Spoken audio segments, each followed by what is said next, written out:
But the other problem critics have identified is more philosophical, more sociological and psychological. It's that consumerism affects us in our very psyches, that we have a modern consumer mentality, and it's out of joint. One touchstone for this type of critique is the economist Kenneth Galbraith, The Affluent Society, published in 1958. Galbraith argued that now the very basic needs of most Americans had been met, supposedly, new demands had to be created artificially. Growth required consumption. And so it was the job of capitalists to be endlessly creating new desires to keep people running circuitously around the hamster wheel. He argued that our post-war society was one addicted to consumption at the expense of social and political problems. In a consumer society dominated by industry, growth is the central goal. There is, he says, an inherently unstable process of consumer debt creation as people borrowed more and more on credit cards. The focus as well on private goods produced, in his influential phrase, private opulence and public squalor, as more people became hedonistic and neglected their communities, civic societies and environments. He described people driving their mauve and cerise air-conditioned, power-steered and power-braked automobile through badly paved streets to have picnics of exquisitely packaged food from a portable icebox by a polluted stream. Because we become so focused on consumption, other values become marginalised. We can understand this as a critique in the tradition of what's often been called alienation. Karl Marx had argued that capitalism alienates us from our true species being, that we fetishize commodities because of their monetary exchange value, which covers up the social processes that went into the manufacture of the product.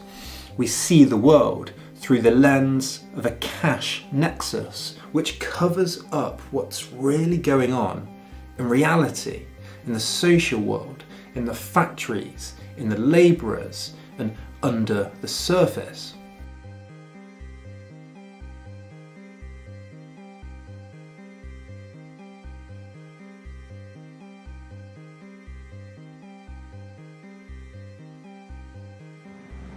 Arguments about and definitions of alienation have taken many forms, but its most accessible, popular understanding is that we buy stuff we don't need, sold by adverts we don't really want to see, that make us desirous of things we don't need to desire, in an addictive society that distorts and discounts our true needs. In his book, Empire of Things, historian Frank Trentman argues that we used to see ourselves as part of the world, more holistically, and that the entire world and our experience of it was thought of more organically, more immediately, more sacredly even. He says, though, that this view was, quote, torn asunder by René Descartes, who in the 1640s argued that the mind was an entity separate from the body and the material world. A century and a half later, Immanuel Kant is said to have completed humankind's victory over things. What this means is that many philosophers of the Enlightenment argued that we could stand apart from the world, rationalise it, calculate it logically, see things objectively. This shift contributed to our mistaken belief that we could simply control the world around us, that we could manipulate and collect and examine objects and, as a consequence, consumer goods.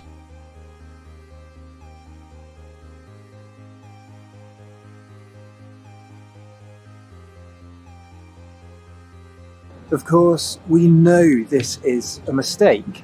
Things have an effect on us. The world around us has an effect on us. No matter how much we try to be the owner of our stuff, in many ways, becomes the owner of us. Our things determine what we think, how we perceive ourselves, what we do. They can turn us into addicts, they can frustrate us, they can lead us down routes that aren't good for us without us even knowing it. That's the alienation argument, that we're a sick society.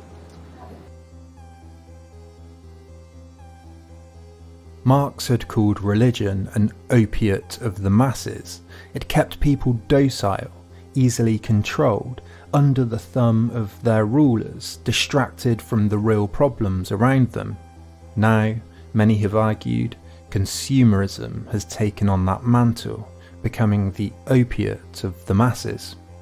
The English novelist J.B. Priestley bemoaned in the middle of the 20th century that Britain was becoming like, quote, Southern California, with its TV and film studios, automobile way of life. You can eat and drink, watch films, make love without ever getting out of your car.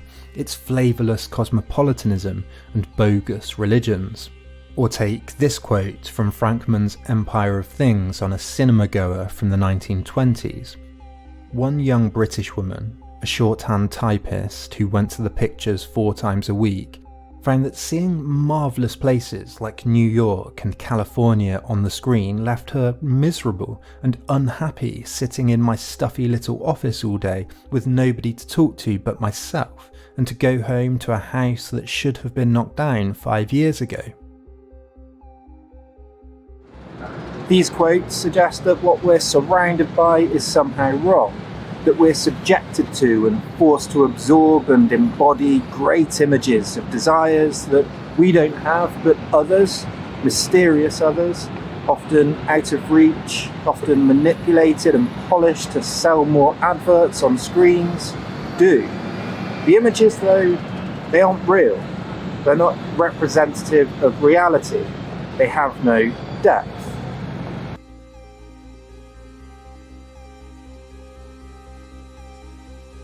The postmodern consumer society is associated with the MTV viewer, channel hopping, flipping through images with an easily accessible remote, listening to disjointed sounds and flashing images, and watching flashing lights without really ever feeling anything, without ever really being connected to anything.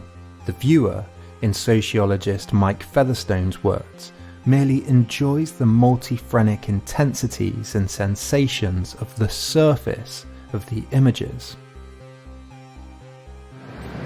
It's all connected, because flipping through MTV works through the same logic as fast fashion and gadgets with built-in obsolescence. It's all fleeting. Nothing lasts. Quality diminishes. It's designed so that you consume it quickly and move on to the next thing. This is a common critique of a postmodern culture that some say underpins our consumer culture. If you look at art, literature and film, they jump around stylistically, dotting about the surface, easily consumable. Fast fashion trends come and go, styles in fashion and film are just stuck together in pastiche. The world moves so fast that nothing can be properly understood, analysed, critiqued. There is, in the philosopher Frederick Jameson's words, a depthlessness to our world. It's driven by production and consumption, but psychologises us by infecting our culture too. The Frankfurt School philosophers Adorno and Horkheimer argued that Hollywood and the wider culture industry that developed across the 20th century was shallow. Everything was standardised to reduce costs and commodified to reach the widest consumer market. All culture, music, fashion, art, film, was reduced to the lowest common denominator so that it could be consumed by the largest number of consumers. They wrote, "Culture today is infecting everything with sameness. Film, radio and magazines form a system. Each branch of culture is unanimous within itself, and all are unanimous together. Each character can pop up interchangeably in each film. Iron Man and Captain America can be replaced with new incarnations. Remakes and reboots are everywhere. Each new storyline is easily recognisable. The same types of humour resonate throughout, and product placement is everywhere.